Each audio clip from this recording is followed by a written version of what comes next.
Doing question number 1 from the SAT number 17. This is the April 2019 QAS test. And the question reads, the description of Celia's apartment in lines 9 through 20 is primarily intended to do something.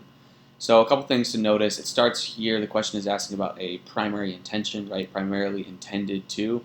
The way that I interpret this is basically let's read the description in lines 9 through 20, and we're going to ask ourselves basically what do they mean, right? What's the meaning that they're contributing to the text, and then basically choose an answer choice that will match the overall meaning of what's being said. So we're going to go up to lines 9 through 20, which is right up here. This is this little paragraph.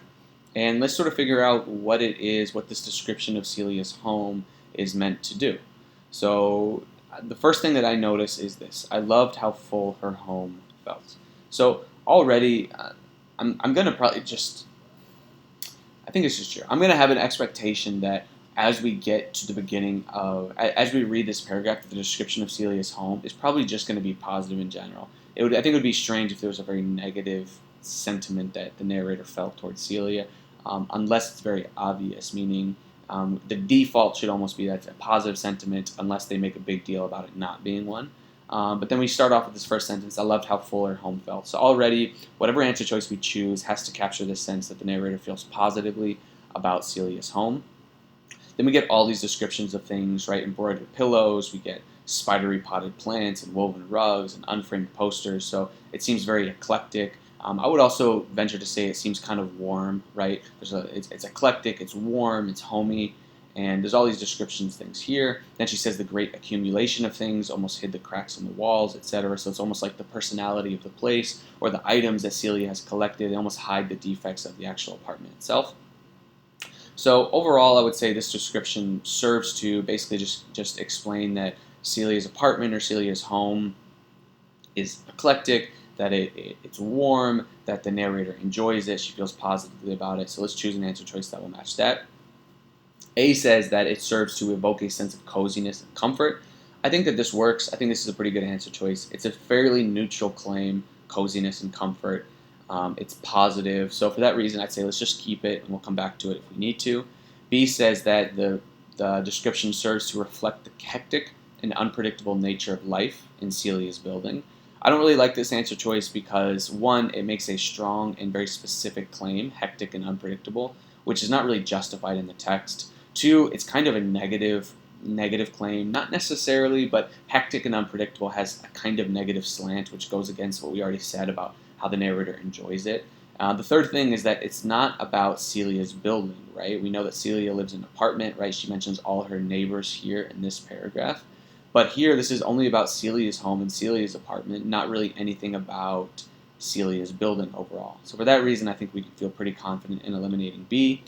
C says that the description serves to extol the ready availability of goods in the United States. Here's another pretty specific claim that also to me seems a little strange. I guess the way that this could be justified is if in the description of Celia's home, you basically have all these mentions of goods that maybe you could only buy in the United States, or you see Celia sort of emphasizing the fact that in the United States you're able to get all of these goods, they're so available, all of these items, etc. But it's a specific claim that's not really justified by the text at all. All we get is a description of the apartment, basically a description that suggests that the narrator feels good about the apartment. She likes how comforting it is. She likes all the things that are in it. So this doesn't really make sense here, so I would get rid of C.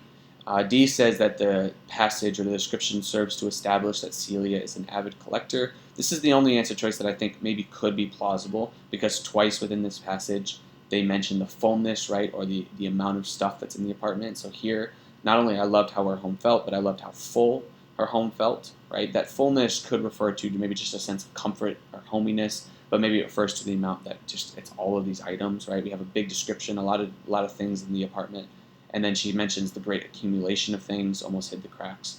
So maybe this is saying that she's an avid collector. My criticism of this answer choice D is that it just doesn't connect. The dots don't connect perfectly enough. So avid collector, what does that mean? Does this mean that she's a pack rat? Does this mean that she's a collector like of art or a specific kind of collector? Because we don't really have any mention of things that seem to be collector's items. And then it also doesn't really seem to suggest that she's some kind of pack rat. The focus really seems to be more on the positive feelings and the good vibes that the apartment produces, not really the fact that Celia is this kind of collector or pack rat or however you might want to call her. So for that reason, I would get rid of D and choose answer choice A as our correct answer for question. I'm trying to get a circle in here for question number 1.